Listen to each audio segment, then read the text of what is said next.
So you got a flat tire. We're going to show you guys how to fix that. Unscrew the screw on each end of the bike. Real simple, right? I got one hand here, so bear with me. I'll pause the video and tell you guys instructions. That's one down. This is not hard. Anybody can do it. I'm doing it with one hand. This one's got training wheels, so they just get in the way a little. No big deal. Alright, now you got another bolt under there. This is all common sense. Anybody, like I said, anybody, even a kid can do this. I did this when I was like 8 years old. Seriously, no joke. Hold the bike. Step on it so I can turn this. I got one hand. I'm trying to record for people. Step on it. That needed a vice grip. It was really tight. Whoever did that, I don't know where we got this bike from, but it was already assembled. So pretty much we're taking the wheel off so we can get to the tube that's inside of the tire. Next, unscrew the other sides unscrewed. We're getting somewhere. Don't get scared about the chain. So just 2 sprockets with the chain going on it. Put your bike upside down. Got it upside down. Loosen the chain. Looks like I got a little bit of a guard. I got to unscrew that. I moved it over to the side. Now you've got the wheel out. Oh, not yet. Got one more screw here. I am locked on with, this is actually a brake. So got the tire off. And next we're going to remove the tire to get to the inner tube. Now that you got the tire off of the bicycle, unscrew your cap if you have a cap on it. Definitely going to want to do that. Get you 2 flathead screwdrivers. Alright, you could probably use a Phillips if you have to. You'll see what I'm doing if you don't have one. You're going to put it up in the tire, and what you're doing is just, don't go all the way in, but just a little bit. And what you're doing is overlapping that flap right there. Put the other one in and ride it around. What you're going to, sorry, I got one hand here, guys, and I'm trying to record for you guys. You're going to do that. What you're trying to do is get the flap out. You're going to spread these. If I had help here, I can really show you guys how this is done. But I want you guys to see this on camera, what's happening.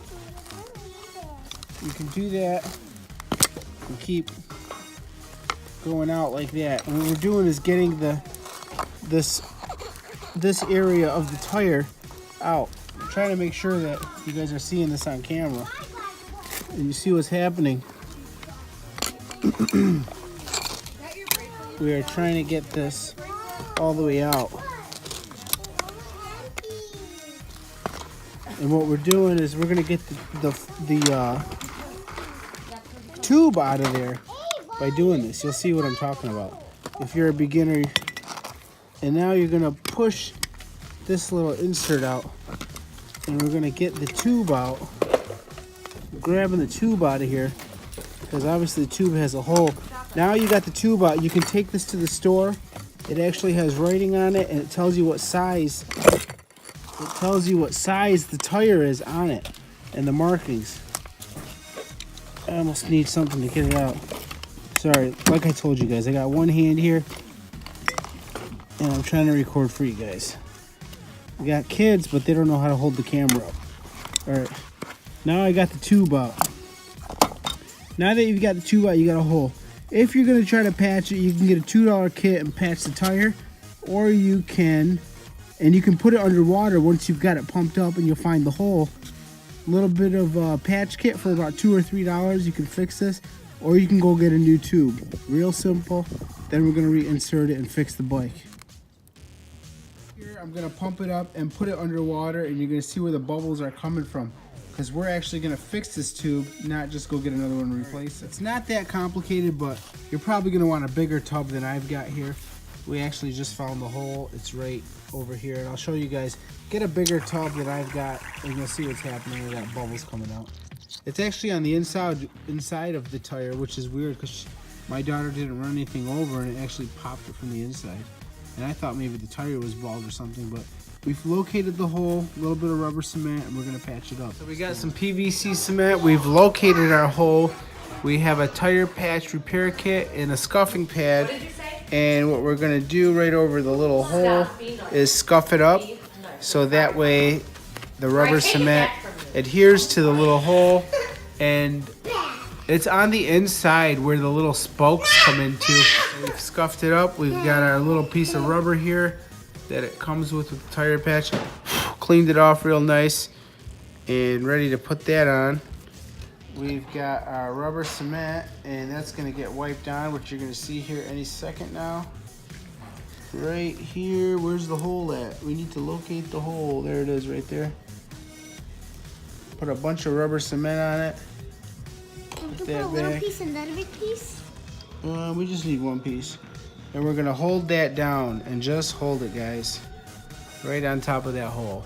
And just wait for about 2 minutes. Got rubber cement drying right here, and we're just waiting for this to dry. And you also want to locate the problem, and this happens a lot of time with bikes. And if you get a new tube, it's just gonna pop it again. This actually got unscrewed and was like maybe a 1/2 inch up.